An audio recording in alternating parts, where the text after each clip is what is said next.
এই ছেলেটা কে রে? একবার সরিও বললো না। আরে তোর তো ভাগ্য ভালো, ওর সাথে তোর কথা হয়নি।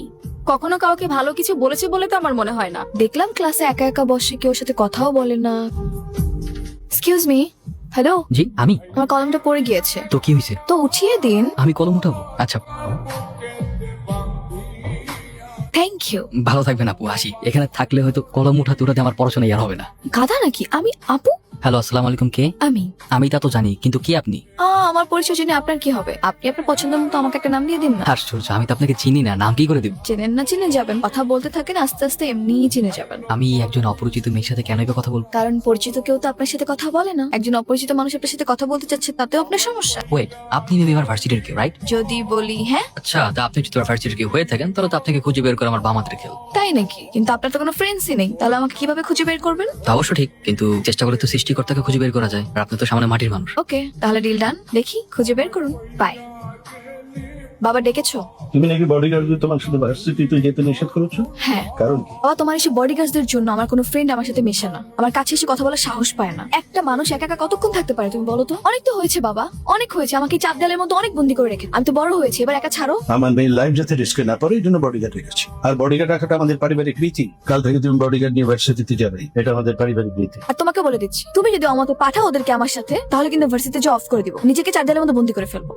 অনেক হয়েছে বাবা, আর কত? তোমার এসব অ্যারোগেন্ট বিহেভিয়ার আমি নিতে পারতেছি না। আমি তো একটা মানুষ, আমাকে একটা ছাড়ো প্লিজ, ভালো লাগে না আমার এইসব। কেসটা কি রেন ভাই?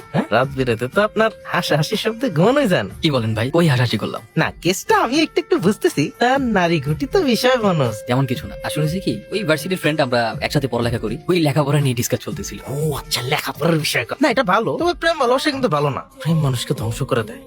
হ্যালো, কোথায় তুমি?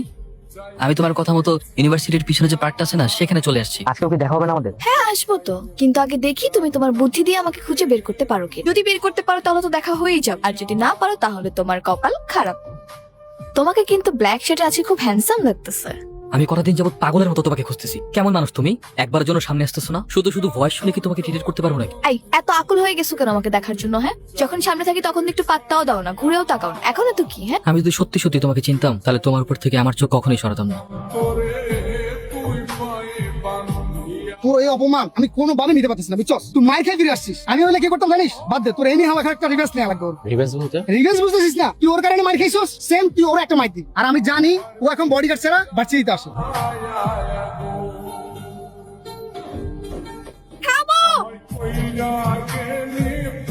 I love you.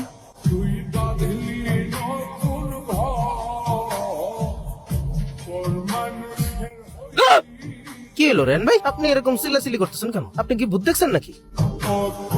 ওয়াশরুমে তো কিছুই নাই। ভাই আমার জানি কি হয়েছে ভাই। আমার কেন জানি মনে হয় কেউ একজন সবসময় আমার সাথে থাকে। আমি এক সেকেন্ড আগে আমার সাথে কি হয়েছে আমি সেটাও মনে রাখতে পারি না। কেন জানি ফিল হয় কেউ একজন আমার ভিতরে থাকে। আচ্ছা, ভিতরে আছে বুঝলাম, কিন্তু আপনি ওয়াশরুমের দিকে আঙ্গুল দিয়ে কি দেখতেছিলেন? ভাই আমি ওয়াশরুমের আইনে একজনের প্রতিচ্ছবি দেখছি, আর ওই লোকটা আমাকে কি যেন বলতে চায়। ও মনে হয় আমার কাছে কিছুটা চাচ্ছে। নাউজুবিল্লাহ, কি কোন রেন ভাই? আপনার উপরে কি কোনো জিন পরি ছায়া নামলো নাকি? নাকি কোন থেকে নিয়ে যেতে চায়? কি ব্যাপার? তুমি কি কোনো কিছু নিয়ে ডিস্টার্ব? তোমাকে কেন জানি ঠিক লাগছে না। ম্যাডাম কি যে কন আমগুলো কাপসি করবো না, এলাকায় কারো বাপের বলা আছে নাকি? হ্যাঁ, আর যদি কোনো মন্দির বলা কেউ যদি আমগুলো কাপসি করবার আহে, বুঝে না রাস্তা করে বামা দিয়া চামেলা জিবা হেলা। কি রেহান, তুমি কিন্তু অনেক ইন্টারেস্টিং। আমি কিন্তু আগে বুঝি নাই তুমি এতটা ইন্টারেস্টিং।